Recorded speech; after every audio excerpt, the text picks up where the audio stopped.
What's good, y'all? It's your boy Sean Peter Bluff guy. Hey, we are back with another reaction stream, and today we will be reacting to a collab video, a collab discussion between Captain GoldenBoy, who we covered before on this channel, and also Simply Kevin. And the link to this video will be in the description box below. But before we get into that, make sure you hit that like button. Also subscribe, and also follow me on Instagram, Twitter, Facebook. And if you are looking for a One Piece community to be a part of, we have the Facebook group and we have the Discord. So y'all go check those out. All of those will be in the description box, as well as the link to this video we are reacting to today. In the video we are the title of this video is Rocks D. Xebec was secretly a hero, featuring Simply Kevin. One Piece discussion from Captain Golden Boy.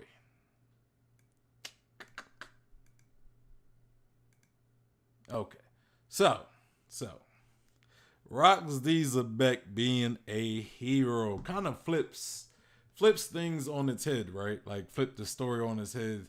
Someone like Xebec, right? The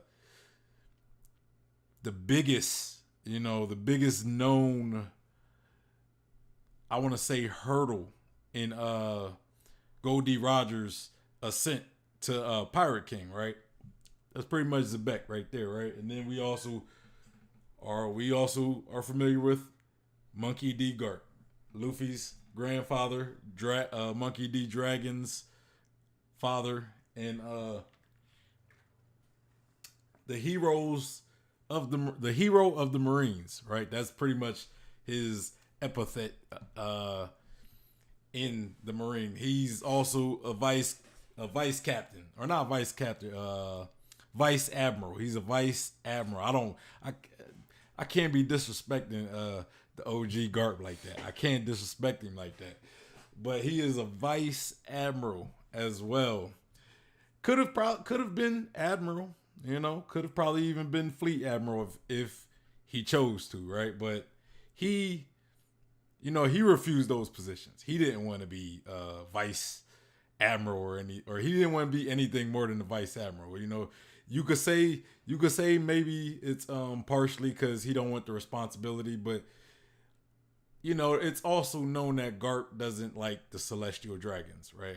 It was stated somewhere. I don't remember if it was in I think it was stated in that one chapter where they gave us all the bounties to all the Yonko. It was kind of like the between X and Wano, right? So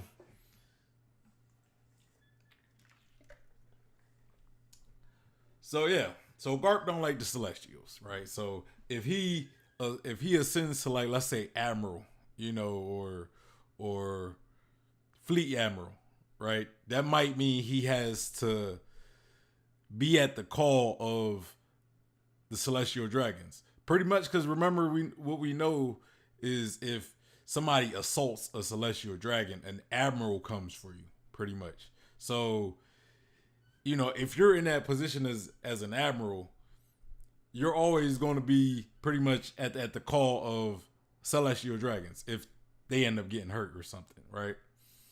I want to shout out my uncle in the chat too. He showing a little love here. I know he was here earlier. I think he was here during the wait. So shout out to him. Shout out to my uncle. He always stops through and show these streams some love. So I appreciate that. But yeah, so back to Garp, right? The hero of the Marines. So we've come to get a good knowledge of Garp. Like, we've spent some time with Garp. We've seen how he is, who he is. We know that he used to train Luffy as a child, and he loved it. He cared for his grandson, wanted his grandson to be a Marine just like him. He was upset when he Luffy became a pirate. Same with Ace as well, because he looks at Ace as a grandson as well, and kind of Sabo, kind of, you know. But like we've spent time with Garp, and we know he's just a good dude. So we got like Goldie Roger, who we've spent probably a little less time, but we know how Roger is. He's kind of like Luffy, right? But him and Garp and Roger both pretty much teamed up against Rocks, the Xebec, and they even protected these celestial dragons who had slaves, right? So when you kind of look at that situation, when you look at that specific situation, just if I tell you like everything we know about the situation, right? The fact that Garp and Roger both protected these celestial dragons with these slaves, then you would look at them two as the heroes in the story, right? You would look at them as the heroes of the story, not Rocks. So how would Rocks be you would look at Garp and Roger as the villains because they're protecting slave owners, right? So in this specific situation, it's kind of like Rocks is he just understanding the story from face value. It's like you kind of would think that Xebec D Rocks is the hero of that story, rather than Roger and Garp, who are protecting some people you would look at as not good people, right? Not good people.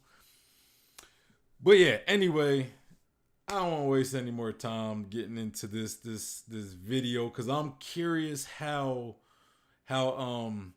Rocks might be the hero of the story, right? How he could have been the hero, and would that make Roger more of a villain than a hero? Like, what do you guys think? Do you think, do you look at Roger as a villain? Roger and Garp, right? The ones who were protecting celestial dragons who own slaves. Do you look at them as the hero? Now I don't know what their whole theory is, but we're about to get into that. I'm curious to know why Rocks would be the hero. And does that make Roger and Garp the bad guys? But without any further ado, let's get into it. The link to this video will be in the description box below, so y'all make sure y'all go show Captain GoldenBoy some love. We got Simply Kevin in the chat. He said it's all about perspective, my man. Yeah, it pretty much is, right? Like going back to the story that we've seen with Garp and Roger going up against Xebec. Xebec kind of looked like the good guy, just taking that story from face value. Now, we don't really know the nuances of that story, but just taking it from face value, it kind of seemed like Garp and Roger were the bad guys. But that's kind of what it looked like. Hey all, GoldenBoy here, and today we're going to be talking about Rocks D Xebec, and we have our friend Simply Kevin on today. How you doing, Kev? Hey, how you doing? Yeah, good to have you on. I've been trying to make sure I can get all my friends on collab. Hey, if you still in the chats, Kev, are you a YouTuber as well? Like, do you do videos? I'm curious, because I don't think I've reacted to any of your content if you do. Labs. So let's just jump right into it, because I'm sure everybody's wondering what kind of man Rocks D Xebec is. He's a mysterious character. Personally, I actually like to think that Rocks wasn't too much of a villain, because the way that the world government paints him, he's this horrible criminal, he's this horrible pirate. That's kind of the same sort of stuff they say about Luffy. I'm a little interested to see why Roger had to fight against him. So I'm just assuming. Yeah, that's a good point. That's a great point right there, where he just said about the world government painting this picture as him being this bad, this very despicable being. But that's what the world government does, though. You know, I'm pretty sure they say that about like Ace, and they said that about Luffy and everybody else. So we can't always take what the world government says about somebody.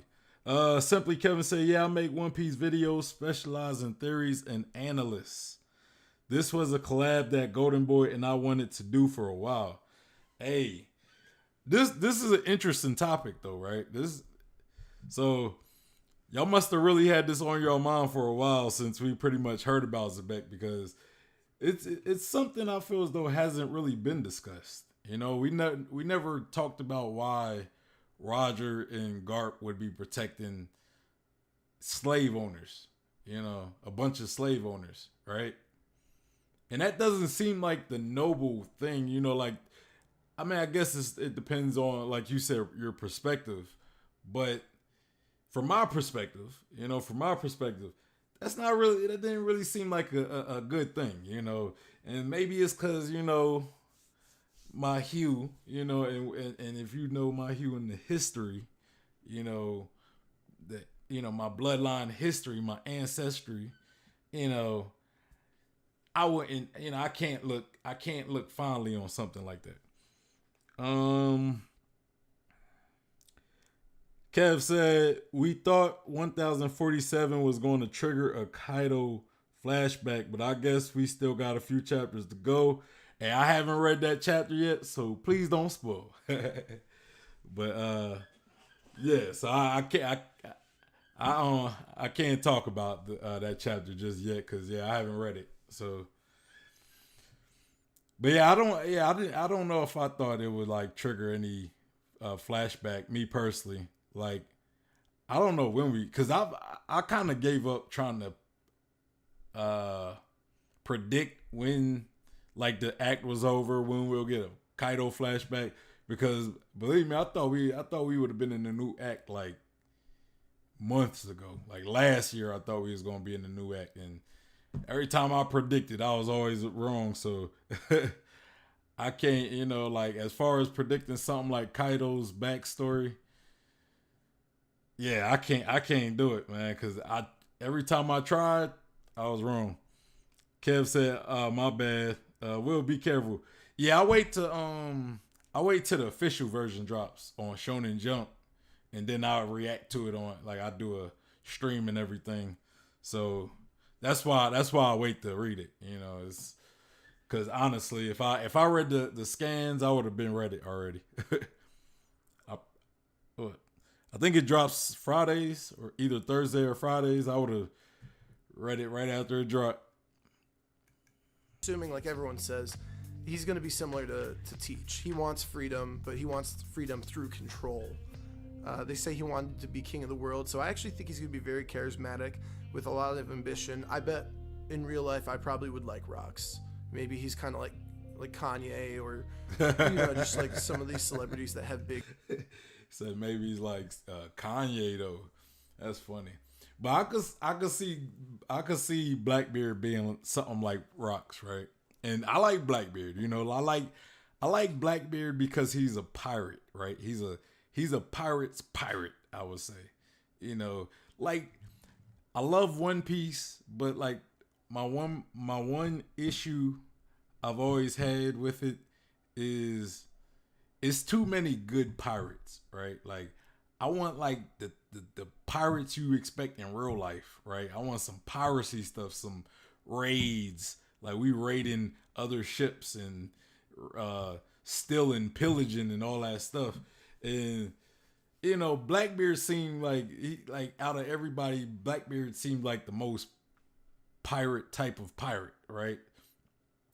Because he betrays, you know, like he betrayed his crew. He can't trust him, right? He's vile, he's despicable. But that's why I like Blackbeard, right? And that's why I like him, because he's true to what we look at as a pirate. You know, and I would think Xebec would probably be the same way as well. And yeah, man, I can't wait till we get like some flashback with him, right? Like, see, I want to see this guy.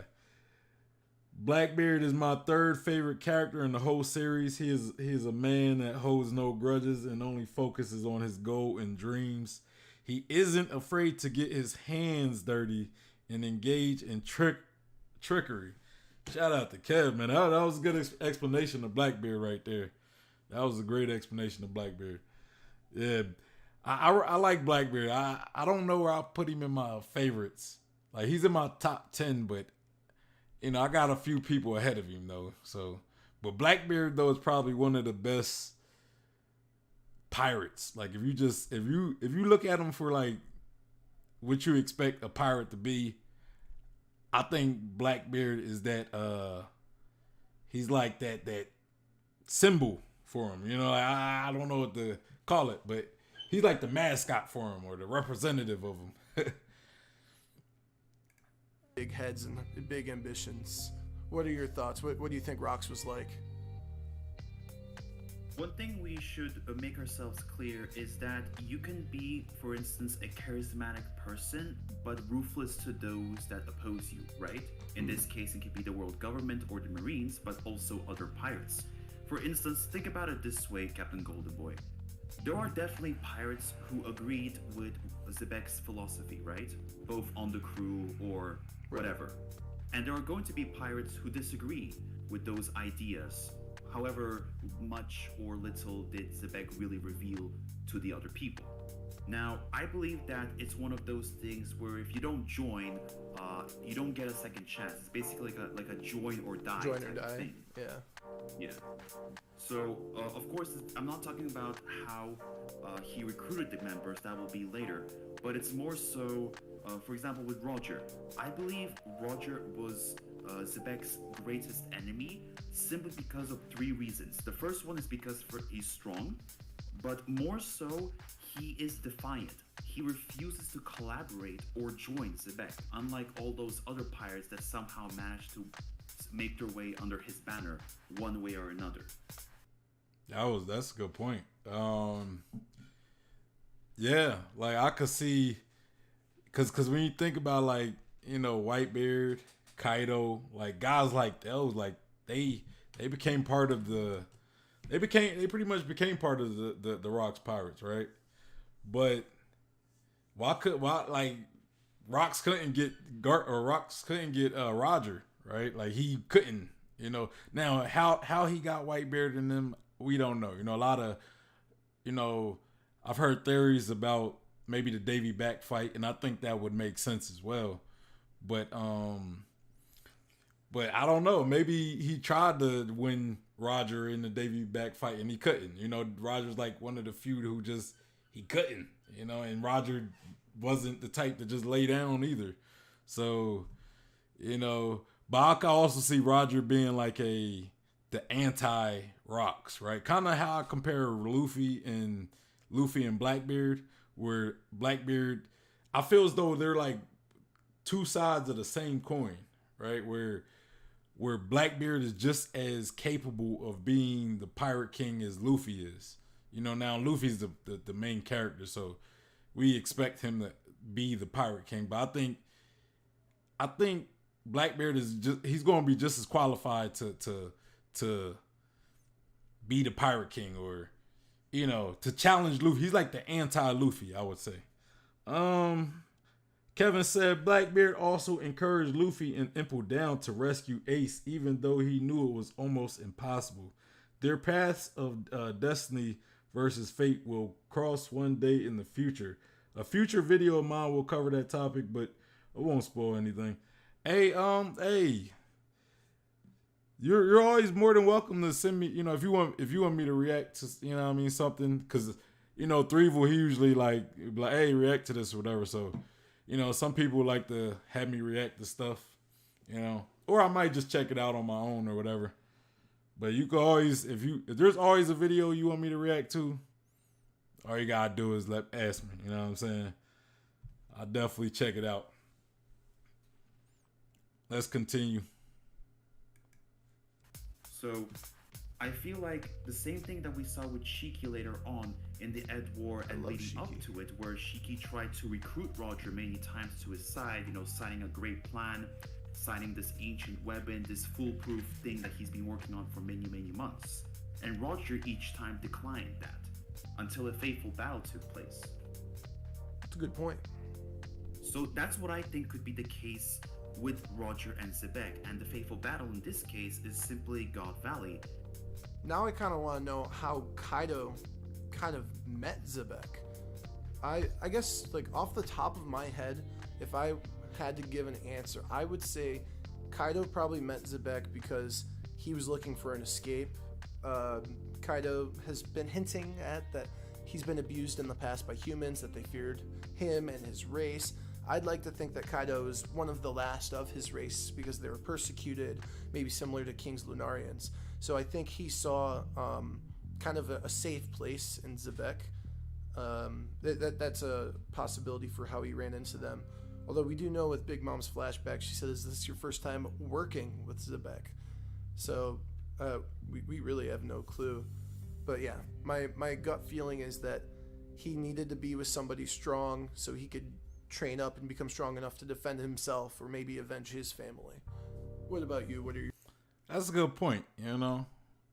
Was like about Kaido's race. Is he the last of his kind? Because we haven't seen many other Kaidos. You know what I'm saying? We never seen any other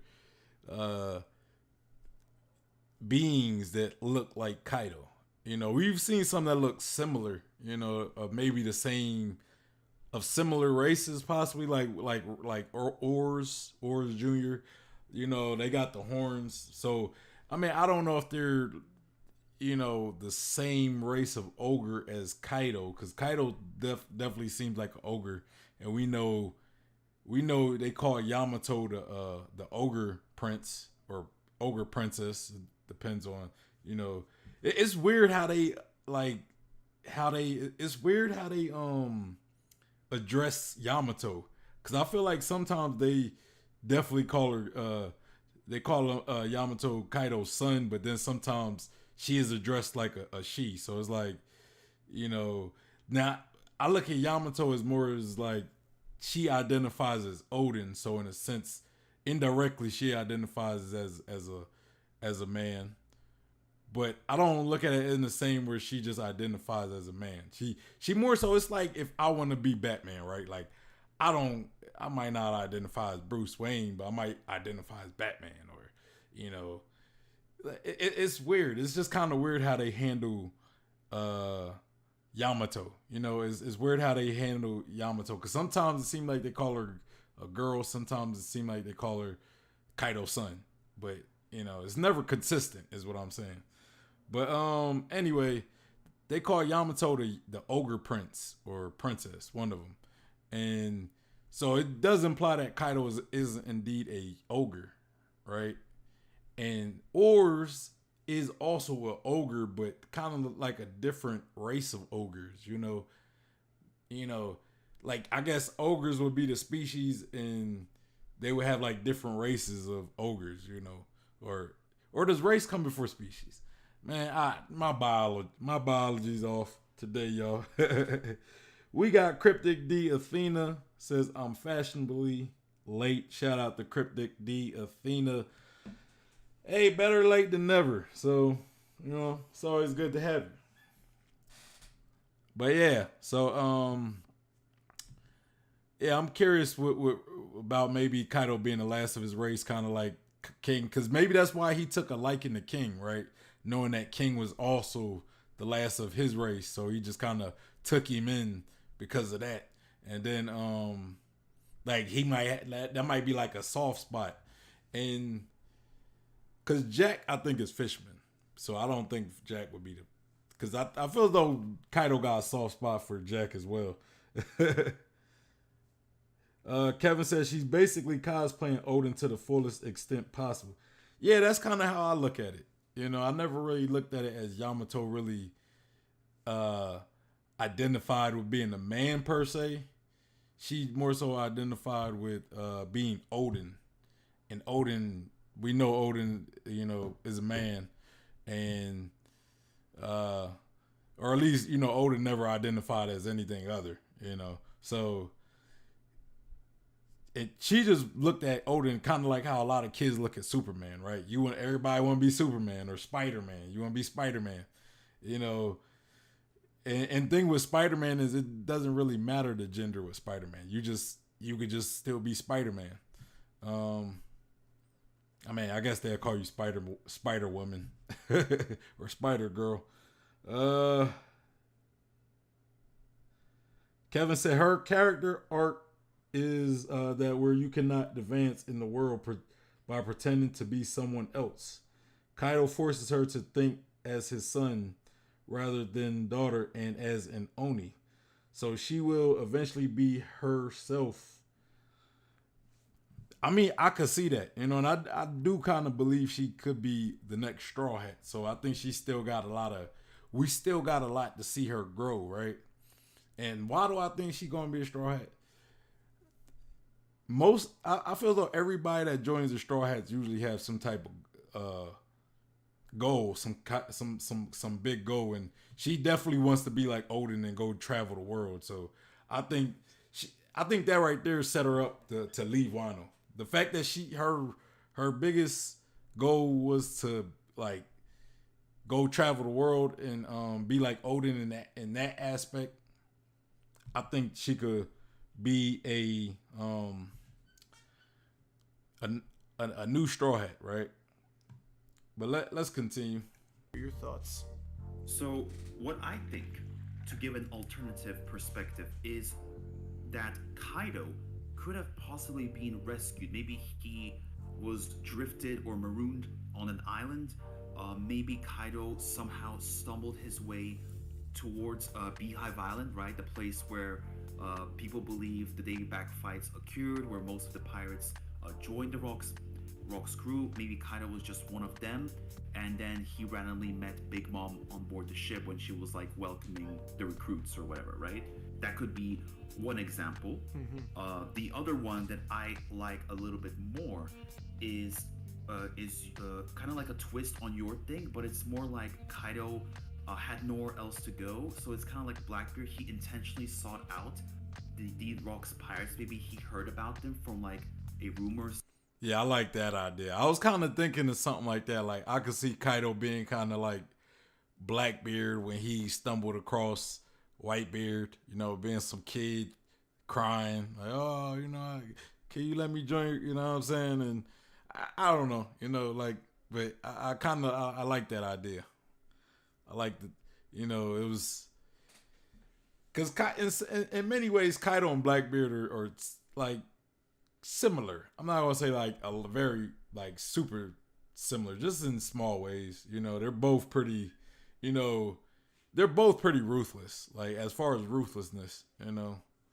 But Blackbeard, I think, was being more manipulating when he was trying to join the Whitebeard pirates.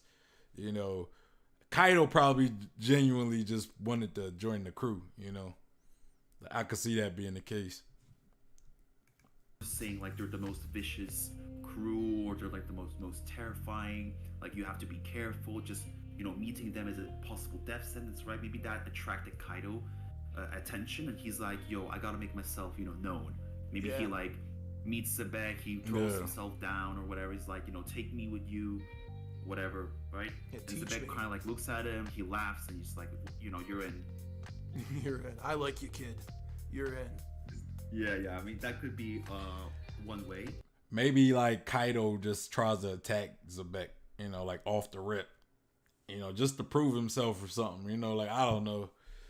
And then Xebec like, man, I like you. So he beats up Kaido or whatever and be like, look, hey, join my crew, man. Hey, because I could see that being like their introduction. Like maybe Kaido somehow, you know, he don't like people. Like let's say he just don't like humans or whatever. He comes across Xebec and he just I don't know, some reason he's motivated to fight Xebec. You know, try to rob him or something. Maybe he's trying to survive, so he's trying to get food. So he tries to rob Xebec and take his food or something. And Xebec just kind of just one punch Kaido, and then he tells Kaido to join his crew, and he could eat or whatever. You know, something along like that. And Kaido just kind of respects him from there. You know, like I could see it being something like that. You know, it being more of a violent introduction instead of a nice, hey kid, hey I like you. You know, but it being more like a, Xebec or Kaido Kaido winning Xebec over through his like sheer violence or something. You know, but that's if we're still assuming Xebec is the villain and not the hero that you guys are talking about. So in the case of him being a hero, I mean, it could still kind of make him look like a hero because he's taking in the kid instead of killing him. Kevin said, "Yeah, there could be a test of resolve or will, and Xebec liked him for that." Yeah. I could see it being something like that. Let's continue. It's just that, this whole Kaido persecution, this whole Oni possible lineage, this has to be really, really explored by Oda in the flashback. I would love if Kaido was actually an Oni and one of the 3 missing races that Big Mom currently does not have, right? Giants, right. Lunarians, and maybe the Oni.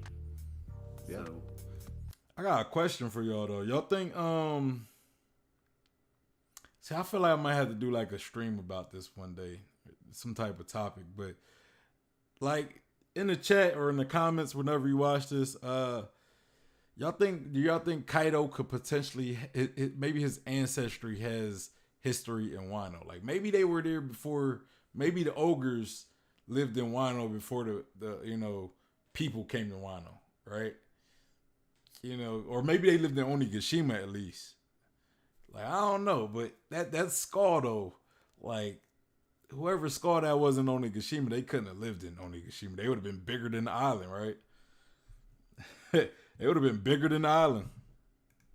It's just my headcanon. There's no evidence or any of that right now, but time will tell what will occur. Right, time will tell. Yeah, I do like to think that Kaido looked up to rocks in a way. That feels like that would make sense to me. But again, we just need to see that fleshed out. I'd also like to see more about God Valley. I feel like God Valley is one of those buzzwords where you have to include it in all of your videos. But we don't know a whole lot about it, but you just know that it's like a ticking time bomb of lore. So where did it go? It says that God Valley disappeared. I would assume that it means it got kind of buster called, or like disappeared in the sense like the Void Century got. Yeah, I could see somebody like Whitebeard possibly just quaking that island to death. Like maybe Garp and Roger, and like maybe Whitebeard betrayed Rocks to help Garp and Roger, and maybe Whitebeard was like, this cursed island or something, and then they just told Whitebeard to get rid of it or something. Like I don't know. But that is a good question. Where did God Valley go, and how did pretty much get wiped off of the face of the earth?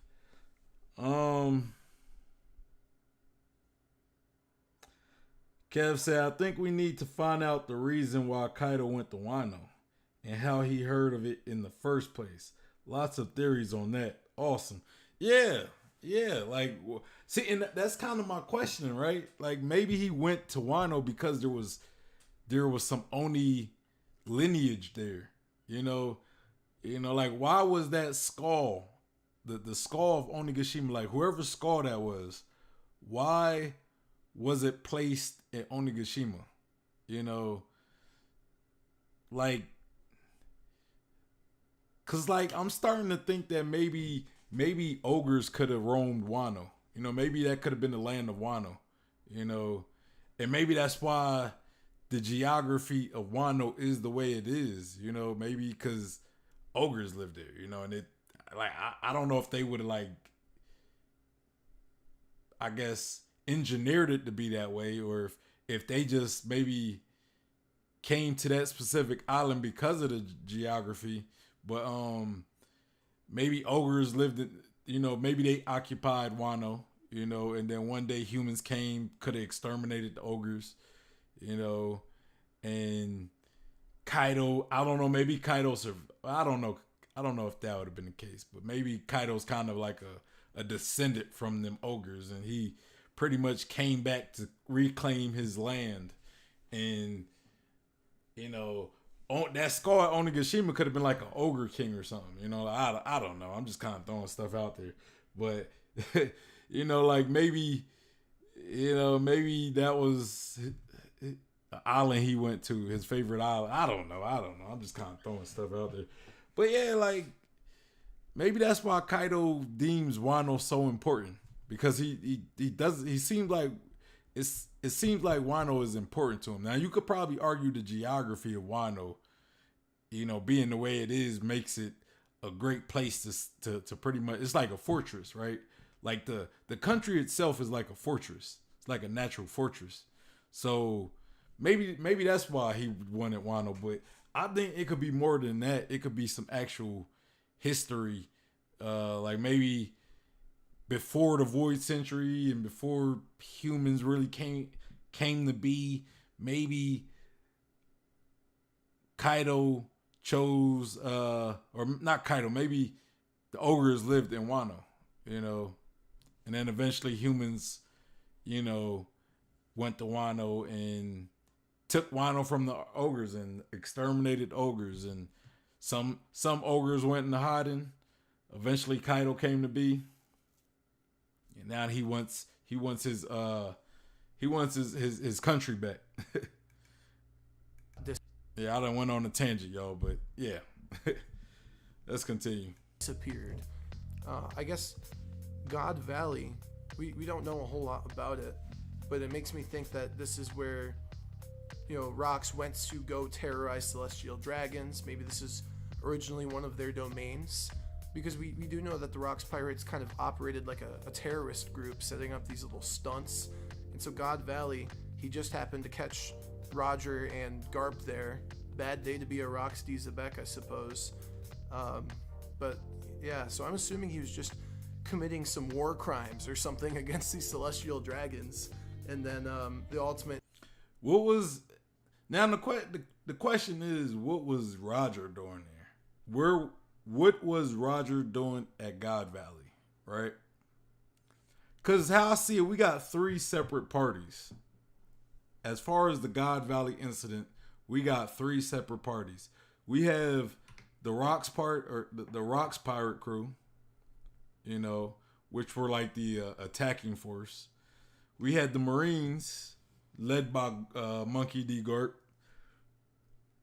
And then we had the Roger Pirates, led by Go D. Roger.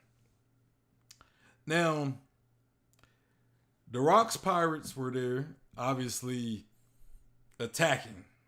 I don't know now. That's another topic in itself of what was Rox trying to achieve. You know, like what was his goal? Maybe, you know, again, like they said, they was acting like terrorist groups. So, you know, I guess they was causing terror or something. I don't know, but Rox was attacking. Garp, you know, Garp makes sense why Garp would be there. He's a Marine. That's his job, to protect celestial dragons. It's his job. He doesn't like that job, but ultimately, that's his job. Now, what was Roger there, though? Why was Roger there? You know, I don't think Roger was there solely to protect celestial dragons.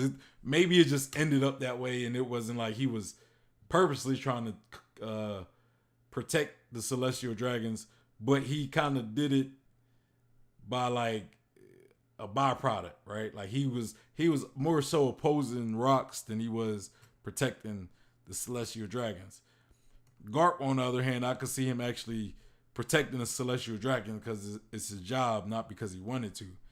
But then you got Xebec, who was attacking, right? So what was Roger's goal? Was it just solely to come after Xebec, or was he there for another reason, his own purpose? And what is that purpose?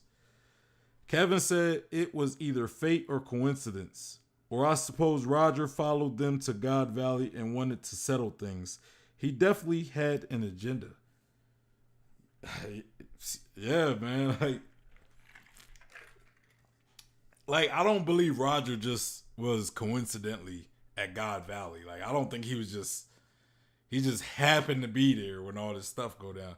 It just wouldn't make sense. You know, why would he be hanging out at like a vacation resort for celestial dragons? You know, but I could see him wanting to actually maybe settle the score with Xebec.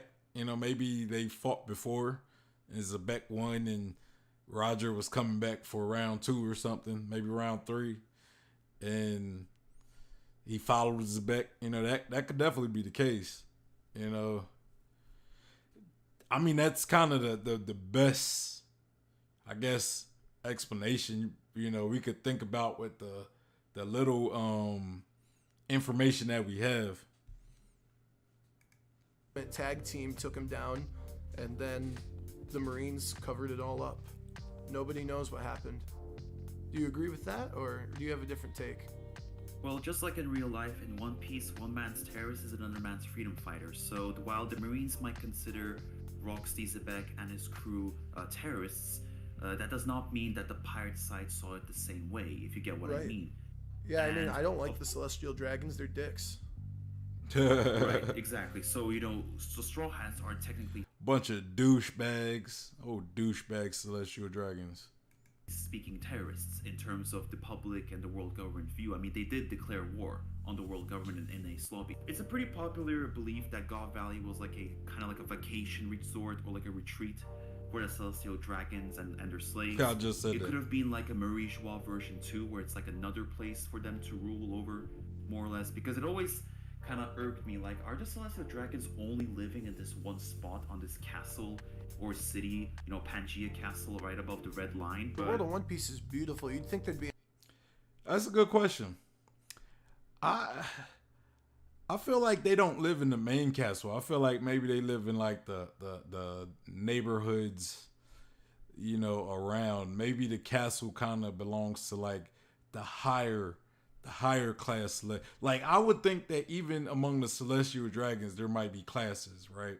Like maybe there's upper echelon celestial dragons, and then you got the Gorosei as well, who are like probably at the very top. You know, that's when they're the ones who start actually making laws and rules and, you know, doing stuff like that.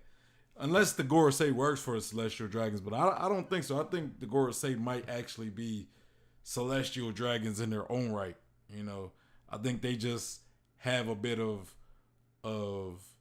authority, you know, compared to, you know, like they have a bit more authority. And I think the Gorosei probably stay in the big castle, but I would think like the other celestial dragons, especially if there's a lot of them, they might be staying in like these little houses on the bottom. And again, kind of like with I think that was Kevin who was talking about, like, who said it. Maybe God Valley's another place. You know, maybe they got other areas that they stay in as well. You know, that could definitely be the case. We got oh man, I don't wanna ruin your name, man. It said Et D Stalis. I'm gonna say Stalis. I'm gonna call you Stalis. He said, yo, I discovered this channel through your my three evil collab. My bad. I'm like,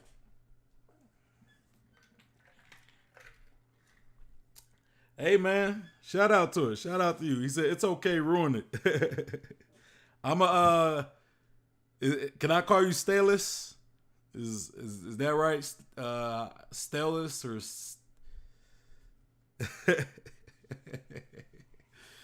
oh man, I'm gonna call you Stalis, or I'm gonna call you ET, one or the other. I'm gonna call you ET or Stalis. I think ET's a lot easier. I'm gonna call you ET. Let's continue. Be a nice little vacation home for them to go. Who cares about exactly, right? Dumb castle. So that's why people think, you know, God Valley is like this emerald city, or could have like a special religious or ceremonial purpose, right? Ooh, I like that. I like that. Cause Emerald City was mentioned before in the story. I don't remember when it was mentioned, but it was mentioned. I want to say pre-time skip. It was mentioned. Maybe even early in the Grand Line. I want to say it was mentioned, and it's like we never really got anything else about Emerald City, right? We never got anything else about Emerald City, so maybe the reason why we never, like nobody talks about Emerald City often is maybe because it don't exist. And is it coincidence that Emerald City and like both Emerald City and both God Valley are two places that don't exist anymore?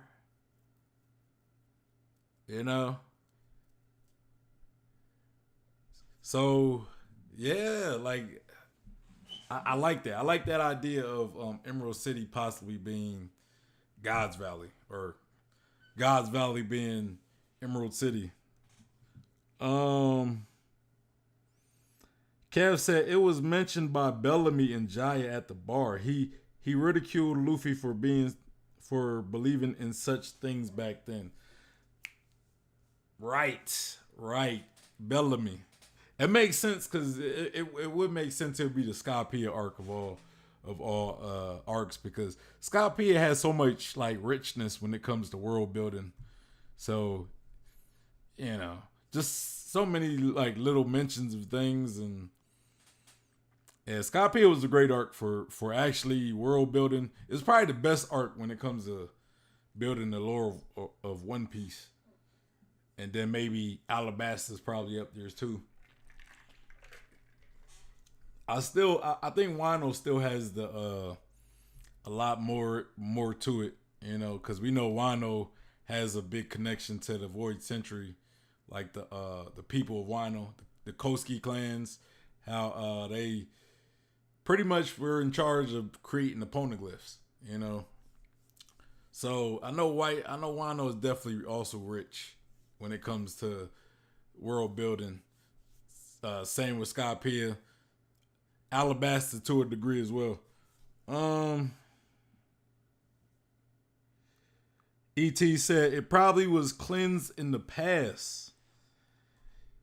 Good point. I had somebody. I was reacting to a video, I think from one of the subscribers here, Desness. He has a video talking about like a great cleansing, where that's what the Noah arc is for, and the Noah is for like this cleansing, which is gonna be like this huge flood across the One Piece world. So maybe this is just the second cleansing. Maybe there was the prior cleansing, like you said. Like maybe maybe that was a smaller cleansing, just for that specific island.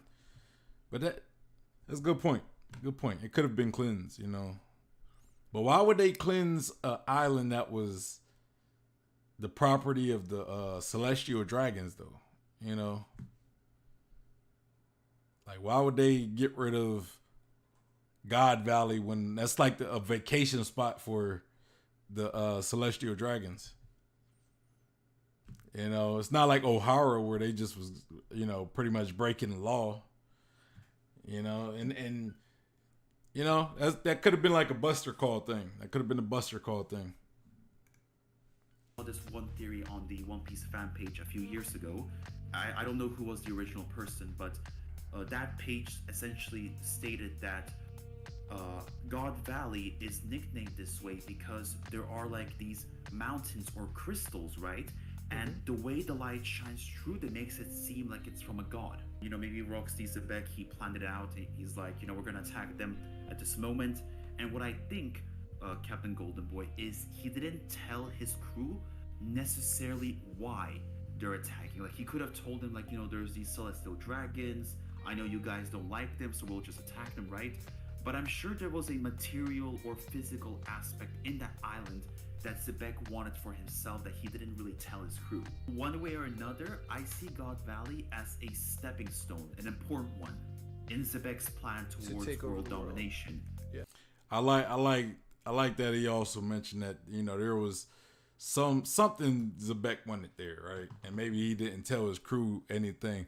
And I could see maybe that's why like Whitebeard may have had a change of mind, right?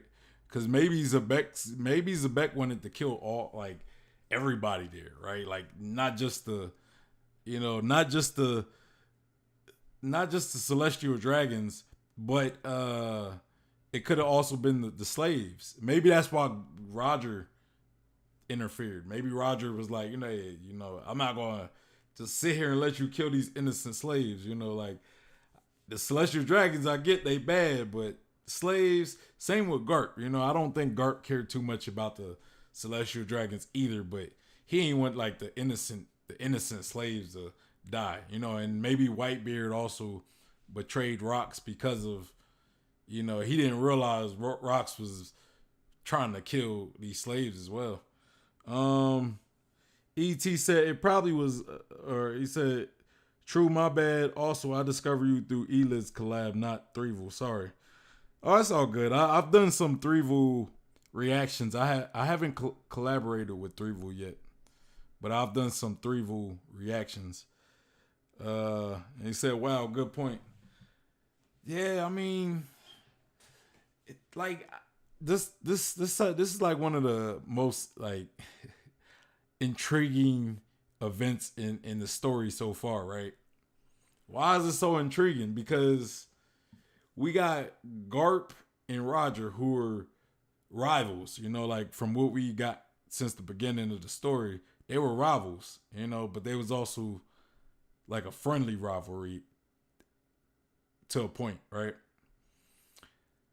But they fought so many times, but now we see these two actually joining together or allying with each other to fight Roxy Xebec and his crew of Kaido, Big Mom, Whitebeard, I want to say John Silvers and Ochoko. I can't remember the guy's name. Shiki, all these guys, right? So why, it's like so many questions. Why would Roger and Garp team up? Why did Garp and Roger protect these celestial dragons who had these slaves, and why was Xebec attacking this island, and why was Whitebeard a part of all this stuff that Xebec was doing? So many questions. ET said rivals who both don't like the celestial dragons helping the celestial dragons. Exactly. Why? And that's why I'm saying I feel as though there has to be it's something that we just don't know, right? It's something that we're missing, something that we don't know. Maybe it wasn't just the celestial dragons that were in danger. Maybe it was innocent people. Maybe it wasn't even the celestial dragons that were being protected. Maybe there was something, like maybe ancient weapon, or I don't know. Maybe there was something there that Xebec was trying to get, and if he would have succeeded in getting it, maybe that could have been a danger to the whole world. I don't know, man. I don't know. It's just it's a deep situation, right? It's a deep situation. Or alternative, maybe Xebec was trying to free the slaves. Maybe he was trying to do the good thing and do the right thing. And maybe Garp and Roger were being the dicks, and they were working with the celestial dragons. Kev says spitting, man, bars. No, I'm playing. Let's continue. Yeah. Yes.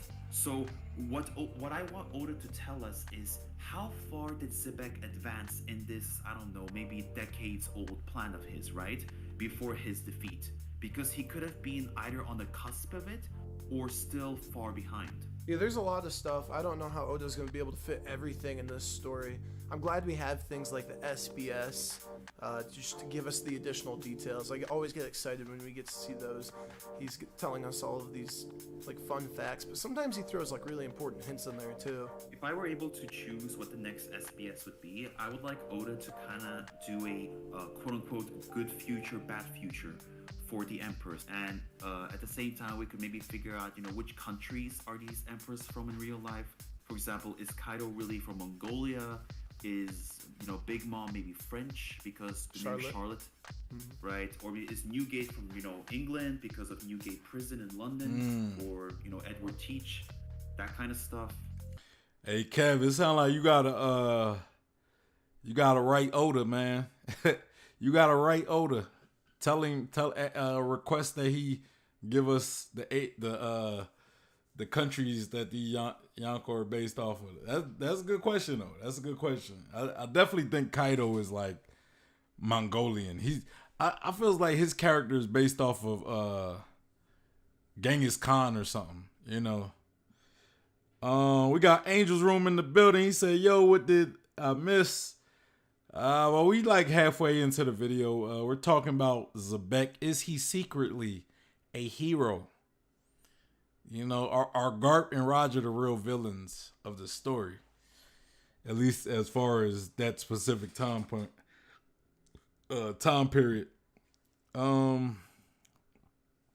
Yeah, but good point. E.T. says, all right, I'll let y'all talk. Angel Room says Shanks probably Irish. I could see that. The red hair and everything. Etc. Is Shanks from Scandinavia? Also, so speaking, you just mentioned the real life pirates, where they were from. Yep. I'm sure you've heard of it, and probably a lot of the people watching have too. But so Rox's namesake was almost certainly taken from Roche Brasiliano, and he was a pirate from real life. Possibly adapted. It's a possibility, right? Because Oda does confirmed. adapt real life pirate names and figures into like the supernovas, for instance. So I can't put it past him into Roche. Well, man, my guy got the clean slick sides. There ain't nothing like Xebec. Xebec got the wild. He got that wildfire hair. This guy got that clean slick. Even brushing with some S curl, because he got the little S curl on the bottom. He seem like he might be a little brother. He might have some brotherhood in him. No, I'm just messing, but yeah, man, he got the clean. Xebec ain't this clean with the slickness, with Sir Slickness. Roche Brasiliano, but go on. Yeah. Brasiliano. I did a little bit of research on him before. I think he might be I feel like he was Spanish. And Xebec seemed like he could be Spanish.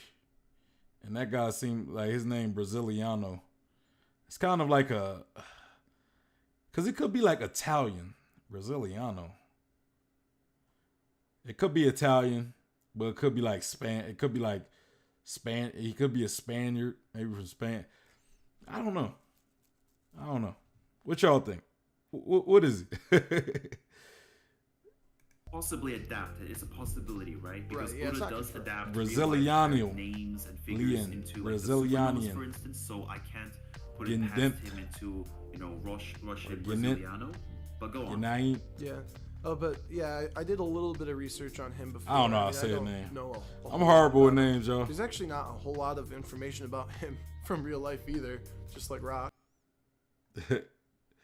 He said Brasiliano greater than Condoriano.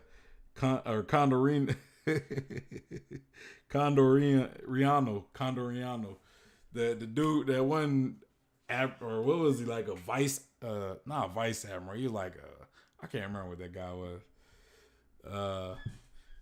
But neither of them touching Dripper Scarfino though. Y'all know who Dripper Scarfino is? The guy Kaido done wiped off the face of the earth. The CP0 agent. But one thing I did notice is that Roche has his base of operations was Port Royal. The cool thing about Port Royal, if you didn't know, is that part of it got struck by an earthquake and then sunk below the waves. And so that Yep. got me wondering, like, so is that going to happen to Hachinosu, the pirate paradise? Or is that what happened to even God Valley? Because God Valley is gone. They can't find it. It's not like it's unmarked. It's just dead ass gone. Maybe it sunk below the waves. That's kind of what they were thinking happened in the Skypiea arc, trying to dive underwater, trying to find their sunken island. So I don't know. There's a chance that happened. Well, as much as I would love to have an actual island finally being sunk in this series for once, right? Not just a buster call or anything of that sort. Uh, it kind of pains me to say there's probably something else that might have happened, like a crazy alternative, because especially in the anime, the way Sengoku framed the whole dialogue, where he mentions that it's like you can't find God Valley even if you wanted to. Like the world government probably intended to erase what happened, but the island got erased anyways. Like it's like someone did the work for them. You get what I mean? It's like they made their job easier to erase Rocks and his kind of like his legacy over the next generation. And then the island where they fought was also pretty much, straight up disappeared. Of course, where God Valley actually went, there are many theories about it, from it being Onigashima to it being connected to the Laugh Tale, One Piece thing, the missing eye of Jaya. You can find all kinds of things on the internet. And the sloppy. Yeah, I mean, yeah, I've seen the One Piece theory. I did a reaction to, I think it was Ohara.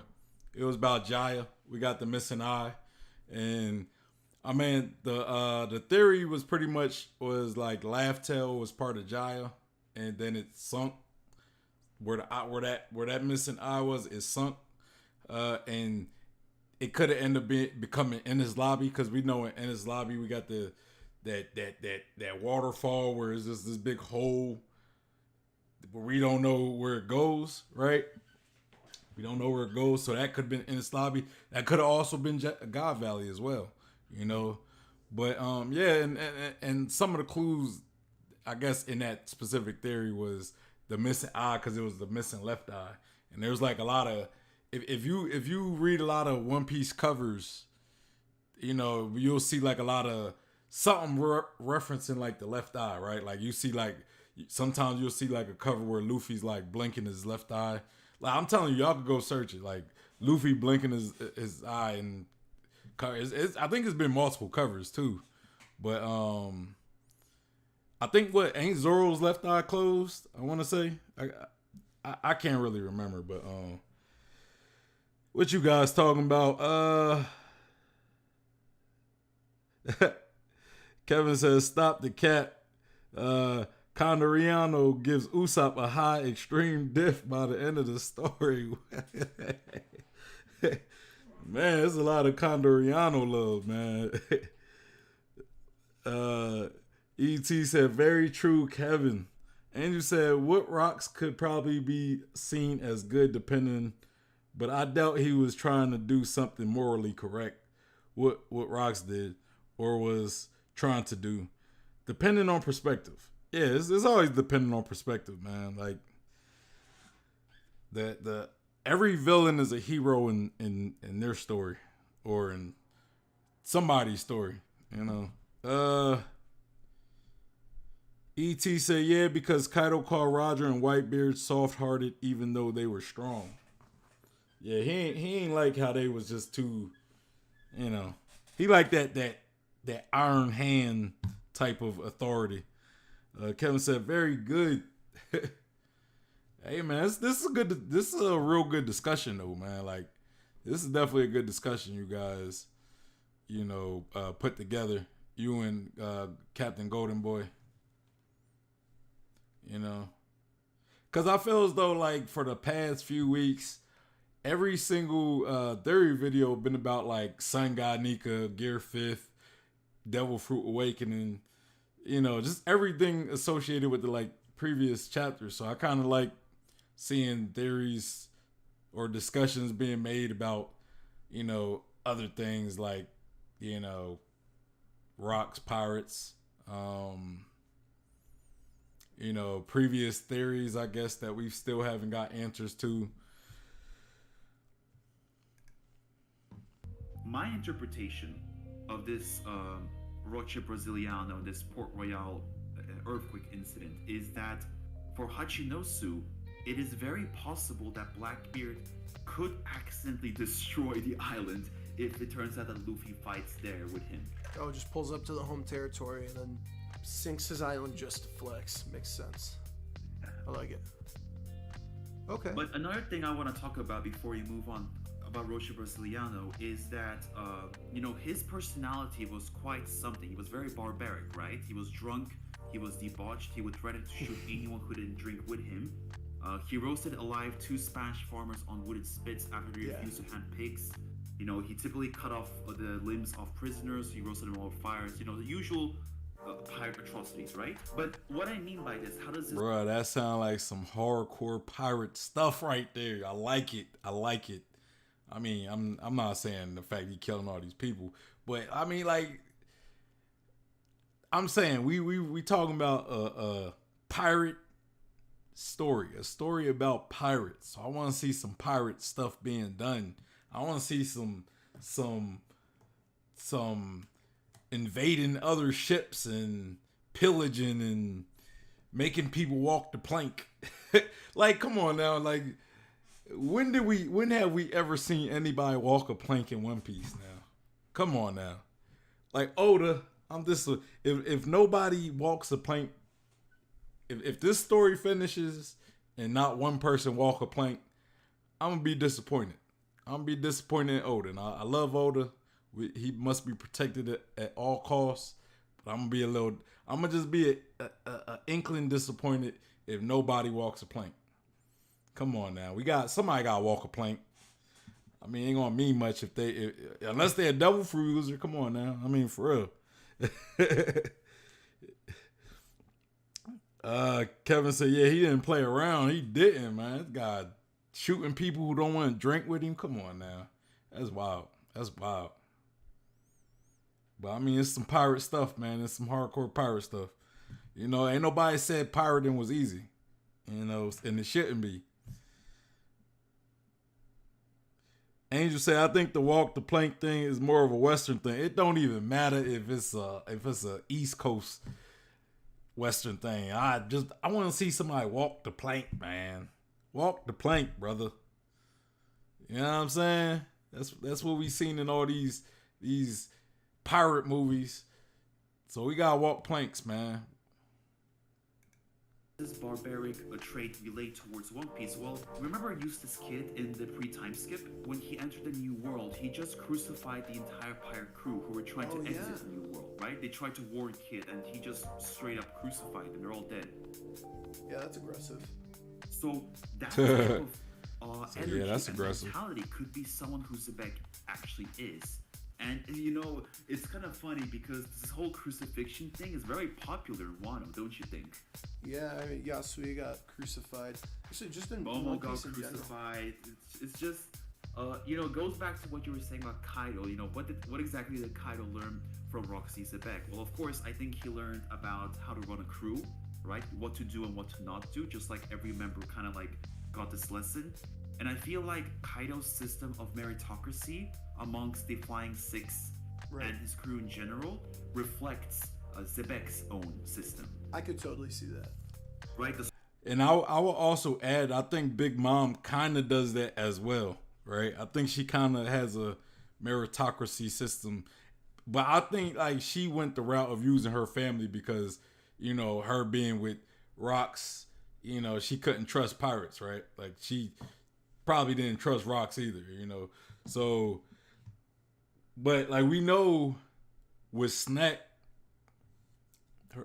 Commander Snack, the 4th Sweet Commander, like before Luffy got to Whole Cake Island, I guess Oroge at one point went to Whole Cake Island, scuffled with Snack, and I think he correct me if I'm wrong. I think he beat Snack. I think he actually beat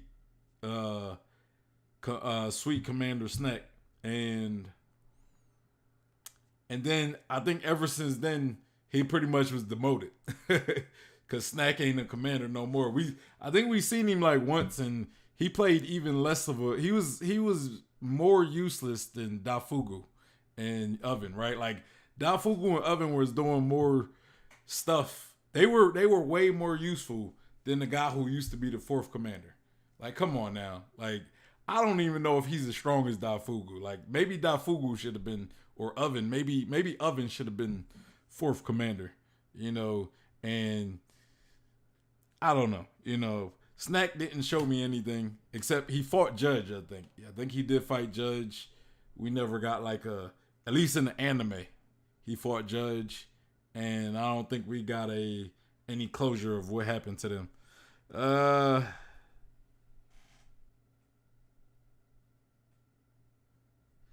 ET said maybe they walked the plank 600 years before.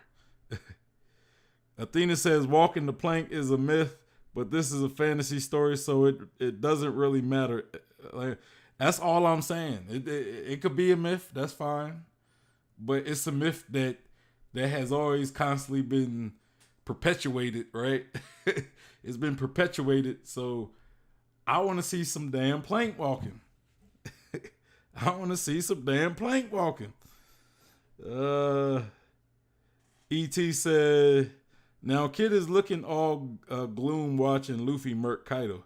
Yeah, I think Kid wanted that, man. Kid wanted that win.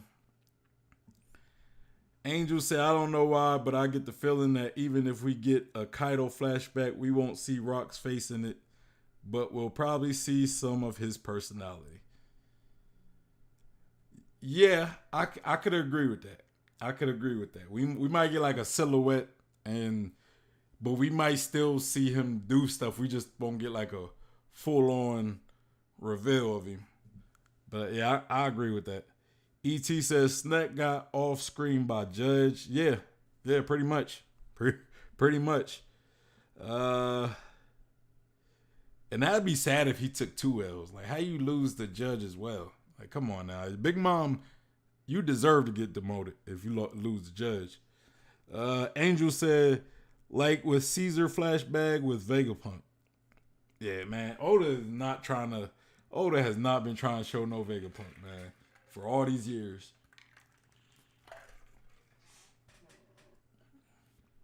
So I don't even know when we're gonna get Xebec reveal.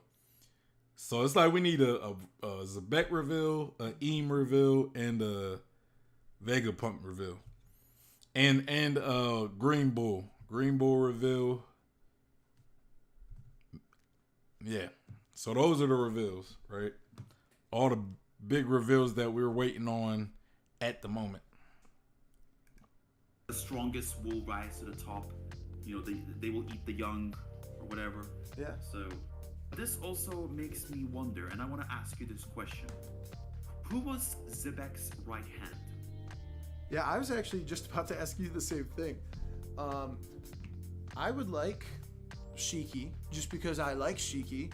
And Shiki is the most underrated, slept-on character of all time in One Piece. You can't convince me any different. Because he fought off Garp and Sengoku. Okay, that's fucking crazy. But, it'd be cool to have it be Shiki, just to give Shiki a little bit more of a story. I mean, I don't think it was Kaido. He was young. And I feel like it probably wasn't Big Mom, just kind of based on the way she talks about him. And then, yeah, I mean, you're starting to fall off here with notable names. I doubt it was Whitebeard, Bro, we need more Shiki. I hope Shiki comes back into the story. I truly do. I agree. Shiki is definitely underrated. He's definitely underrated. E.T. said, I bet Vegapunk is going to look goofy as fuck. Yeah, I can see that. He might be some like little goofy short guy. But I wouldn't be mad at it because he's just a scientist, right? It's because he's a scientist, so I wouldn't be mad at it. Kevin says, oh, my message didn't go through. Arouge defeated Snack, causing demotion, but Cracker arrived to run him off. Yeah, I remember they fought, but then, it took me a second to remember Arouge came out of that fight, the victor, and then Snack got that demotion. So it's to that point though, I was just using that as a point as like maybe Big Mom works her crew as a meritocracy to a degree, at least just to it, it might not be full on meritocracy, but it's probably like her people she view as the strongest and most competent. Like they get the higher positions.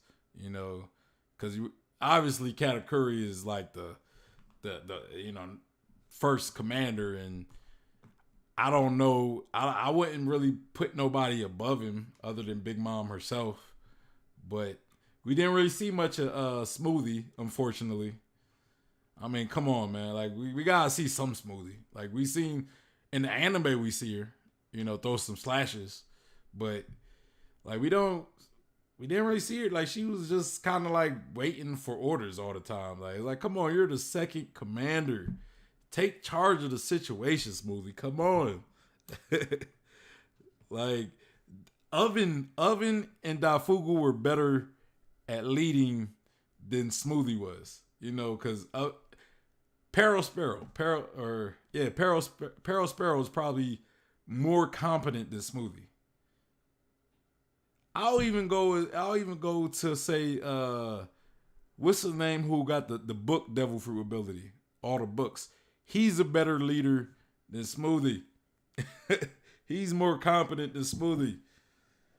Smoothie must be strong because she's not competent. She ain't competent, so she must be strong. But it's like we couldn't even see how strong he was. We couldn't even see how strong she was, which was sad. Angel says, since Vegapunk is an important figure in the One Piece world, I expect him to be normal looking person like the 5 Elder Stars. I mean, maybe. We don't know. I feel like Oda would like. I don't put it past Oda to make Vegapunk some goofy looking dude. E.T. said, not to go off topic, but could Big Mom life steal from her own unborn child in the womb? What? That's foul if she does, but I don't. I mean, if the child got like I would think if you say like an unborn child has a soul, like she just needs to have a soul to take. So if the unborn child has a soul, I don't see why she couldn't. That's pretty messed up, though. That's pretty messed up, but I don't want to expand too much on that one. But let's continue. Whitebeard didn't really stand the Rocks Pirates. Know. So it could be Captain John or Wang Zi. Tekking loves him. So it makes me think it would be Shiki. I don't know. What about you? I personally do not mind too much who the actual right hand or first mate, if there even was one, right, in the crew. Yeah, there might not be. It could be just like the meritocracy. Like we all have an equal share in this vote here, and that's what we're gonna do. Or just everything that Captain Rock says goes. That might just be what it was. I think that's what it is. But I feel as though he would have I feel as though with crews like Rocks, I would think a hierarchy would probably work better. Like something like the Straw Hats, where they're kind of democratic, even though Luffy ultimately they do what Luffy says, but Luffy does kind of take what they say into consideration. It's not like he just ignores them, but if he said we going to that island, we're going to that island. It don't matter. But you can to a degree talk Luffy out of stuff. But in somebody like Rock's case or even Blackbeard's case, similar to Kaido, I would think they would probably have a hierarchy because it makes people falling in line a lot easier. Because if I have my right hand, if I'm not there to give orders, I need somebody who's going to pretty much be able to tell everybody else what to do in my steed, and that's kind of what that right hand, that's the purpose of that right hand man. Now, if you got a more democratic style of a crew, it's like, yeah, the captain has final say so, but if he's not around, we could always kind of vote on it, or, whoever kind of has the best suggestion, we go with that one, like something like that. But with Rocks, I would think he probably need a right hand man, and I think Shiki might make sense. You know, I think Shiki would make sense because Shiki seemed like he would be a little more. He'd be somewhat nasty like Rocks. He's probably a little older than, you know, some. Of course, he's older than Kaido. Might be a little more older. He might be a little bit older than Big Mom and Whitebeard. I don't know. I don't know about Whitebeard. Whitebeard was an old guy. But Whitebeard might be a little too soft for Rocks to want to make his right hand man, you know, because we know how Whitebeard's personality is and his way of thinking, you know. So I don't think somebody like Rocks might want Whitebeard as his second command or his first commander. Big Mom, you know. I mean, unless maybe Rocks could be sexist. I mean, if he's sexist, I could see maybe he wouldn't want Big Mom being his right hand man. But maybe Big Mom just not, you know, doesn't have. Maybe there's somebody more experienced than Big Mom. But yeah, I don't know. ET said True Rizzo looked goofy as if, but he's not a main. Andrew said, unless he doesn't like them like the Celestial Dragons.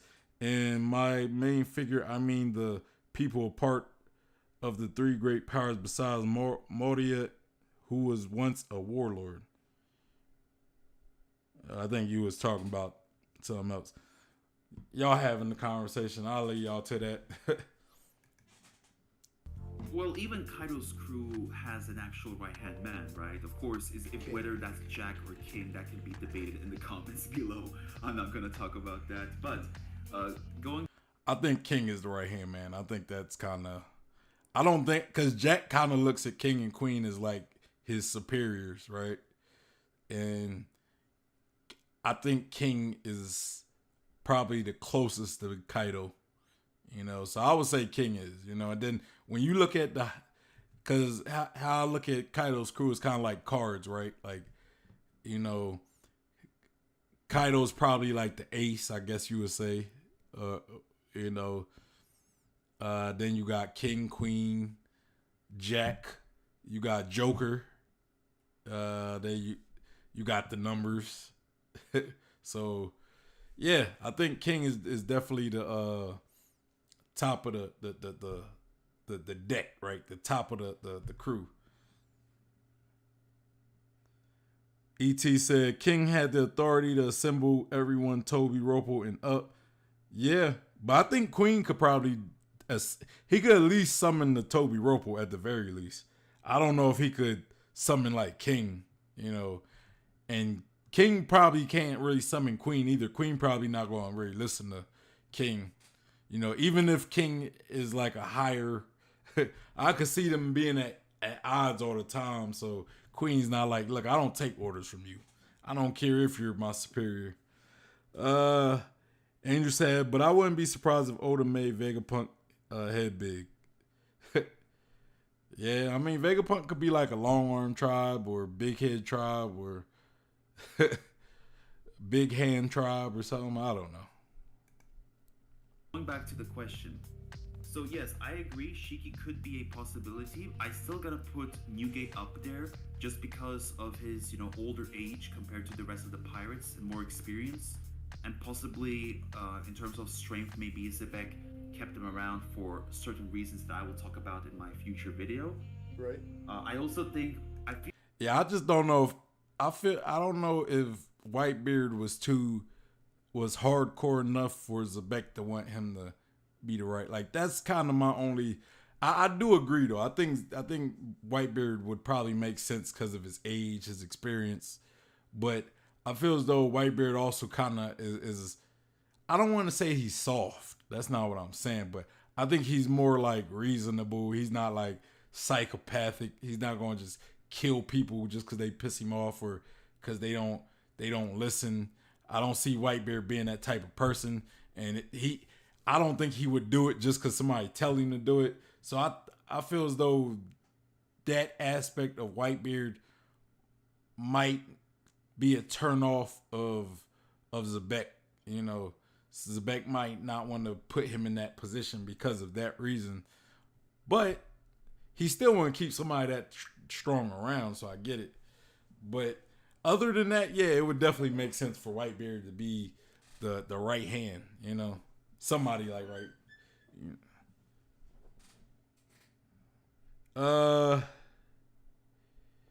ET said, good point. And Kevin said, yeah, it's a point of contention, but I'll explain it in the future. No, like I get what you're saying, and Whitebeard definitely makes sense. You know, I'm not like even denying that. Like, I could see Whitebeard being the right hand man. I could just see maybe a clash of leadership styles. You know, if that makes sense.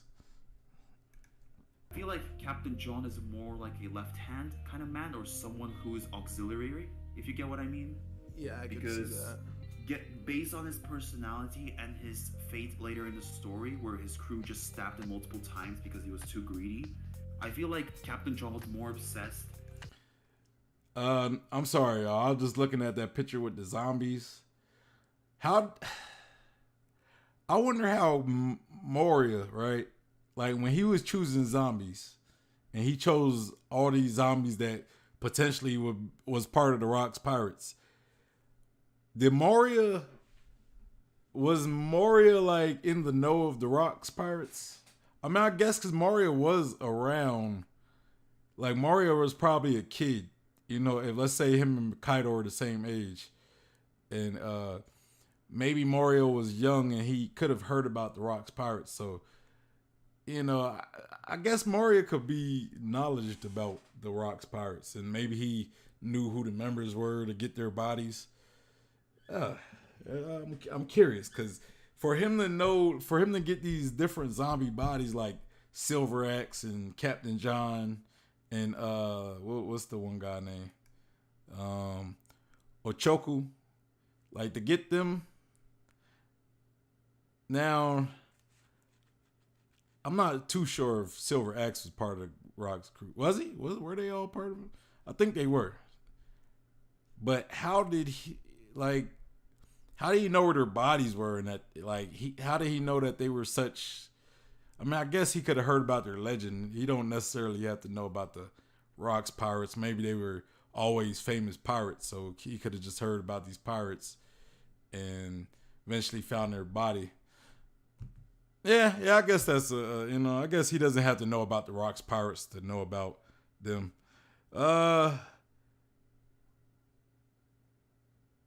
Angel said, I don't think Rocks trusted anyone enough to have right or left hand, but who knows?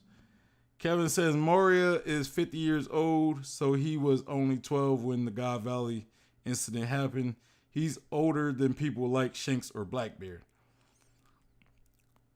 About the trust in the Rocks, I mean, I could see Rocks still having a right hand. He just, I don't think you have to fully trust somebody to give them a position just to keep order, right? Just to keep order, you got to have like a hierarchy. You don't have to necessarily trust your hierarchy, but I mean, you got to kind of have to trust them. But if you have a crew, you got to trust your crew to a degree. So he's already given them some level of trust by having them in his crew. And what Kevin said, you said Moria is 50 years old. Yeah, so he was 12. Okay, so yeah, he probably are familiar with these characters, these pirates. Maybe while they was in their prime, you know. ET said Moria probably does know. Yeah, I mean he was definitely around at that time, you know. I kind of thought maybe he came a little later, but remembering how him and Kaido might be in similar ages. Kevin said they were all part of the crew, but so far only John is confirmed as a zombie in Thriller Bark. Yeah. Okay, I get what you're saying. So, and then Angel said, but I do think there was a power system in the crew. Yeah, that's all I'm saying. There had to be some level of hierarchy, you know? Like, you can't have a crew and there, you know, I mean, unless it's a democracy type of style, but if you got it to where like it's more of a like, hey, I'm here, I'm the one who makes all the decisions. You gotta have somebody in your place who can act as you. You know what I mean?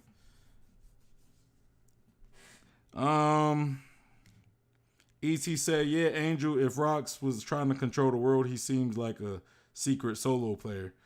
Good point, because Shiru seems untrustworthy as shit. I think Blackbeard's kind of similar, though. Like, I think he's, he don't trust his crew either. And Angel said a ranking system was probably something like Kaido's. Yeah, but even Kaido has, like, King and Queen, and I would say King probably has a little more authority. Maybe just like a little more. Based on his personality and his fate later in the story, where his crew just stabbed him multiple times because he was too greedy, I feel like Captain John was more obsessed with like the financial aspects, with looting, than running the crew. Right. So he was the money man. Have you heard not to derail it too much, but you've heard the theory of Captain John being the father of Ulti in page 1, right? There's not a whole lot of reason behind it. It was just that we know that Ulti and page 1 were taken in by Kaido because Kaido was friends with their father or knew their father, something like that. Yeah, that's true. It's true. That was in SBS where Kaido, he took in Ulti, like he said, Kaido took in Ulti in page 1 because their father died or something. And I think they ate those devil fruits. They because they was hungry or something. I can't remember the exact story. I think they were hungry and they ate the devil fruits. And yeah, even though the devil fruits weren't meant for them, kind of like Luffy, they still ate it anyway. But that's interesting though. That's interesting. If like Captain John was their father. That'd be interesting because Kaido did work with Captain John and the other guys, so it could be any of them really. It could be any of the potential other Rocks pirates that we don't really know of. But that's a good call. Purple hair, and I believe the corpse at Thriller Bark also had like a shade of purple hair. And I don't think Kaido was friends with many people, so it makes me think that their father was one of the Rocks pirates. I like this a lot, and if anyone hears this and you speak out in the comments, let us know if you have your own theory about this Captain John and Wang Zi spectrum. The video's been going for a little bit, so I think we might wrap up right about here, unless you have any closing remarks. Well, the only closing remark I really have is for the final question of, who the right-hand man is. If you remember, with Roche Brasiliano, he had a first mate who became a captain, right? And he was known as Yellows, or Yella. Oh, yeah, Yella. in real life. This first mate, Yellow, he also worked with Sir Henry Morgan later on. And you know that Sir Henry Morgan was a legendary pirate, but also a governor of Jamaica, and more specifically, Port Royal. Yeah, there's another tie so, back. Yep, I'm gonna mention Captain Morgan quite a bit, and Morgan is also important in One Piece because we have two characters who share that name, don't we? I love Captain Morgan. Man can make a sick rum. Exactly. So, we'll see how far this rabbit hole really goes. I feel like we've already uncovered a can of worms just by talking about this. There's like too many branches, and people are gonna be going all over pretty soon. Yeah. But that's all I have for you, really. All right, well, thanks so much for hopping on today. And make sure you subscribe to Captain GoldenBoy. Boy, thank you. All right, and so I guess... All right, man, y'all definitely go check Captain GoldenBoy out. Go check Simply Kevin out. I need to subscribe to Kevin because I think this is my first time really covering anything with him. So I'm gonna What does it mean to be terrifying? Is it possessing the video? But yeah, I'm also like that video they did too. Those guys show some love. All right, so yeah, that's the video. And, you know, it's all a perspective thing when we talk about who the heroes and the villains of you know, just in general, right? Like, you know, the hero to somebody's story is a villain in somebody else's story. So, you know, he could have had a very, you know, Rox could have been a very complicated character. You know, he could have had some good intentions. He could have had good intentions, but done it the bad way, right? Like, he could have hurt people going about it, you know. But, you know, we need to learn more about Rox. You know, I think from the little we got from him, he's a very interesting character. He's a very interesting, just off the little bit, you know. We know that a lot of characters that we've held in such a high regard since the beginning of the series, like the Kaidos, the Big Moms, you know, these Yonko that were built up, you know, that we looked at as like these mysteries, right? We looked at as these mysteries. They worked under Captain Roxy Xebec, man. Like, you know, so why? Like, how? Like, who is this man that had all these incredibly powerful characters? Now, at the same time, you know, they might not have been as strong as they are now. Some of them, and Xebec at that time was probably where they are now, and they probably was at like a lower level. But yeah, let me see what you guys said in chat. Angel said, but from what's stated, we could assume none of them really cared about to be considered a right-hand man. Yeah, that could be the case. That could be the case. And just because somebody's your right-hand man, that don't mean they gotta be your best friend, you know what I'm saying? So, you know, having that position is just, look, I need you to be in charge while I'm going. Like, something simple as that. You know, like, you're the only person I can really trust with this duty. You know, even though I don't trust none of y'all, I trust you more than I trust you slightly more than everybody else. E.T. said, I think whoever was the strongest in any given moment was the right hand. Hey, that could work though. That could work. But who knows?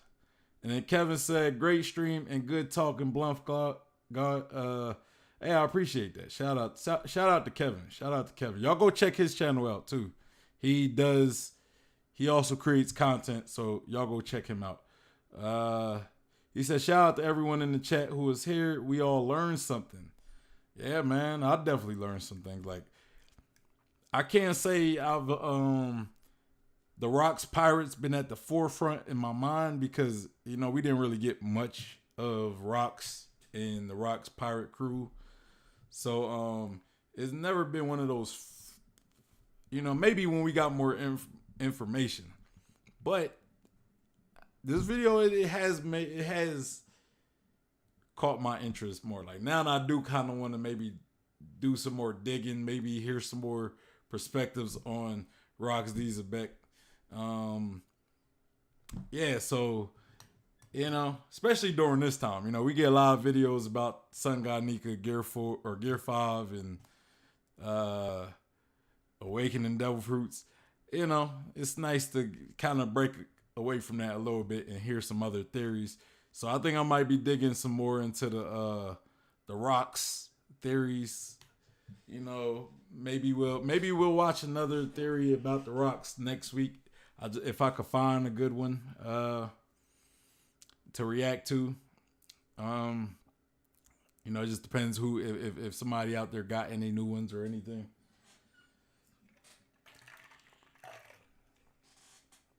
But yeah, anyway, ET said, yeah, it was a good time, guys. Appreciate it. Let me shout out y'all guys. Shout out to my uncle. My uncle comes through, shows some love on these streams. Shout out to him. Shout out to Simply Kevin. You know, also one of the guys that I react to in the video. He does his own content. So again, guys, y'all make sure y'all go check him out. Y'all could probably click on the link that's in the description box to go to the video you watching, and you should be able to go to his channel through there, or you probably click on it through the chat. So, you know, there's that as well. Shout out to Cryptic D Athena. You know, it's always good having her around. Shout out to ET and welcome to the channel, ET. You are heavily welcome. I appreciate you for subscribing and being a part of the community. You are a welcome and good addition to the community. Shout out to Angel's Room. You know, always coming through, showing some love. We always have some good debates. And yeah, you know, I think that's all you guys.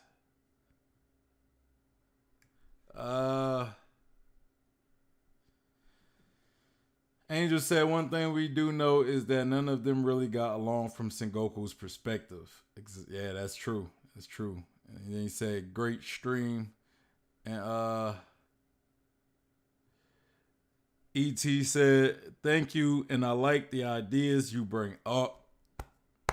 I mean, a lot of time you guys inspire me. You know, a lot of the content creators, y'all inspire me. You know, I just, you know, my brain just be working. My brain just be working. But, you know, shout out to all the guys that put all the time in creating these theories. You know, creating them and then putting them in a well-packaged delivery. You know, like how they talk about it or whatever. Shout out to them. But anyway, y'all, I will be streaming tomorrow, and then I'll be taking a break Saturday, and then we will be coming back for chapter 1047 reaction stream on Sunday at 4 p.m. Central Time. I don't know where y'all at in the world, but that's when I do that. So yeah, tomorrow, and then we got the chapter reaction stream Sunday. So yeah. And Sepli Kevin said, oh yeah, I want to mention there is a part 2 for if Shanks didn't stop Kaido. But for the future, if you are interested in reacting to that series, it came out a few days ago. Okay, I'll probably check it out next week. I just gotta remember, that's all. You know, I'll have to find it and I'll check it out. It's on your channel or is it on Captain GoldenBoy? You know, just let me know. But I'll definitely I'll have to find it, you know. But yeah, y'all,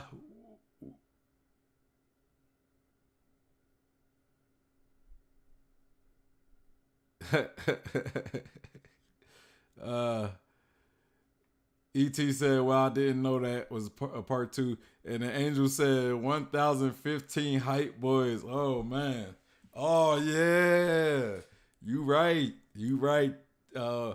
Episode 1015, where we gonna see pretty much chapter 1000 animated. Oh, that's gonna be fire right here. That's gonna be fire. Oh, okay. You said a fan made chapter series. Okay, yeah, I think I did react to chapter 2. I think I did react to it. It was when I don't want to spoil it. Anybody who wants to, y'all could go either find my reaction stream that I did Tuesday. I did that Tuesday. I did chapter 1 Monday, and then I did chapter 2 Tuesday. Yeah. But yeah, okay, that's what you was talking about. Yeah. And Kev said 1015 anime episode hype. Bruh, we're getting chapter 1000 animated. I'm just waiting to see Luffy go to Kinemon and pick him up. You know, oh man, that's gonna be greatness. That's gonna be greatness. I think would that drop tomorrow? Drop Saturday.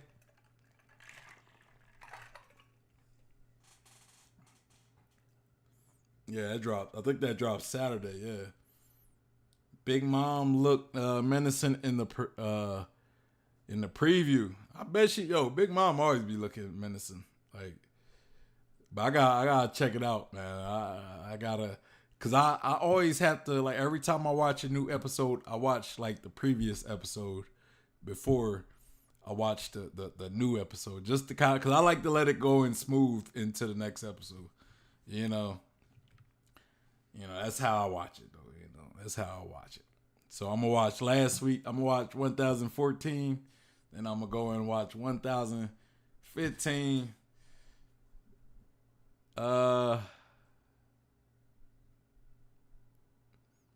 You said ET said, I hope the to be continued sign doesn't show up right after Kaido gets punched in the face.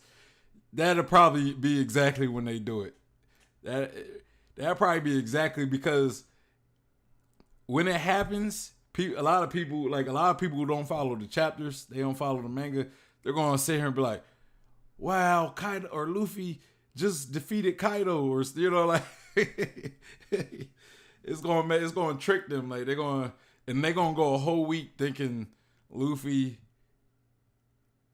beat Kaido with ease or something, Kevin said, I think it's dropping late Saturday and early Sunday. Either way, the next 3 episodes are all going to be Roof Peace season. Oh, bro, it's gonna be a lot of greatness these next episodes. I know when that Zoro moment come, I know people gonna go wild. People going wild for Zoro. Man, they should have had Sanji on the roof too, man. I'm kind of tight about that. Nah, I get why they had Zoro up there though. I get why Zoro needed to be up there. But man, I think that's probably when we gonna get the 2B continue, right when Luffy punches Kaido.